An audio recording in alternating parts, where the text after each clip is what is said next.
Здравствуйте, уважаемые друзья! С вами я, Юрий Тюченко, кандидат ветеринарных наук, и в этом видеоподкасте рассмотрим вопрос, почему щенки поедают свой кал и кал других собак, насколько это опасно и как с этим бороться. Вопрос не скажу, что сильно сложный, но почему-то этот вопрос задают мне достаточно часто, причем, как правило, вопрос на эту тему начинается со слова «ой».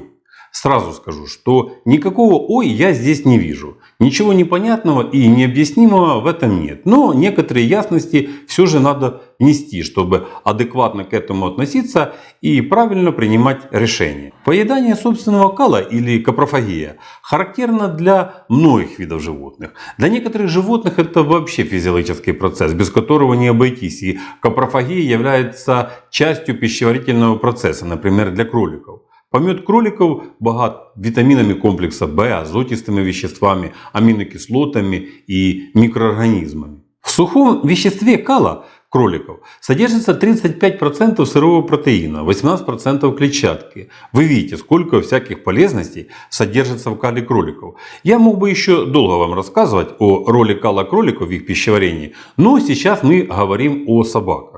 Капрофагия в той или иной мере присуща всем млекопитающим. В борьбе за выживание организм приспосабливался извлекать полезные вещества из всего, что только можно, в том числе и из собственного кала, в котором всегда есть непереваренные пищевые частицы, ферменты и витамины. Ведь если допустить даже полное отсутствие пищи, то кал все равно некоторое время всегда будет.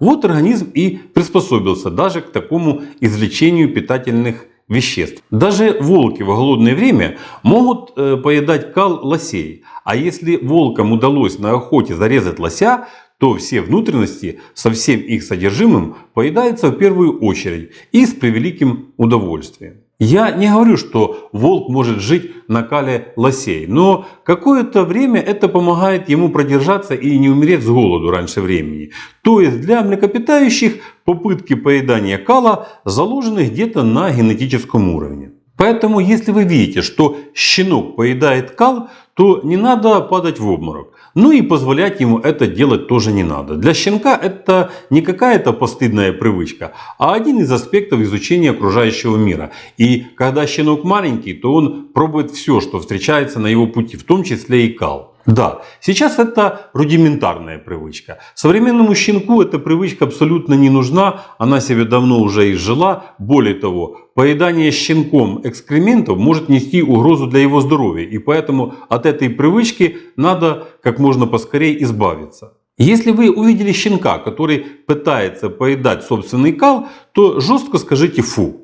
Именно жестко, чтобы щенок понял, что от него хотят. Но не надо щенка при этом стыдить.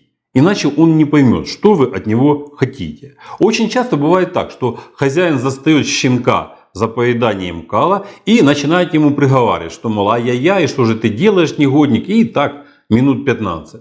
Щенок видит, что ему уделяют много времени, и у него на это ай-яй-яй вырабатывается рефлекс, что хозяин поощряет его за такие действия. И в следующий раз щенок, особенно если это видит хозяин, начинает поедать кал с еще большим рвением, чтобы заслужить внимание и похвалу хозяина. Поэтому обратите внимание на этот аспект и правильно воспитывайте щенка. Если не получается это сделать самостоятельно, то обратитесь за помощью к людям, которые занимаются дрессировкой. Кстати, такая же ситуация может наблюдаться и у людей. Если неопытная молодая мама потеряет бдительность и маленький ребенок случайно доберется до собственного кала, то он тоже обязательно потянет его в рот и попробует. Это я к тому, что такая привычка заложена во всех млекопитающих на генетическом уровне, и причем имеет два аспекта. Это знакомство с окружающим миром и поиск новых источников питательных веществ. Как я уже сказал, что сейчас поедание кала щенком – это уже не только рудиментарная привычка, но это еще и очень вредная привычка. В кале могут находиться яйца гельминтов, то есть глистов,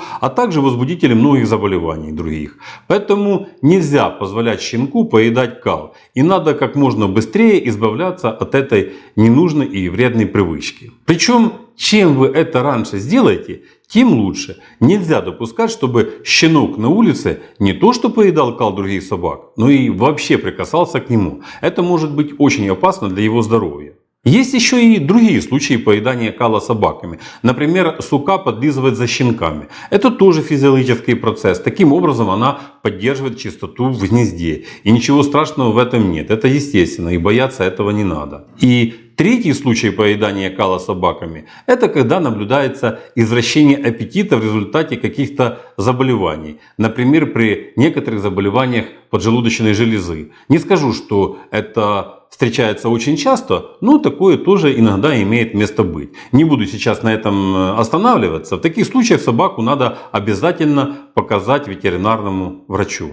Вот и все, что касается поедания кала щенками и собаками. Как видим, ничего необычного в этом нет. Поэтому возгласы типа «Ой, что делать? Да что же это такое?» не совсем уместны. Да, сейчас это абсолютно вредная и никому не нужная привычка. Но абсолютно понятно, что надо делать в таких случаях и как с этим бороться. А бороться с этой вредной рудиментарной привычкой надо обязательно. Вот и все, что касается данного вопроса. А пока всего вам доброго, здоровья вам и вашим любимцам, подписывайтесь на наш канал и до новых встреч!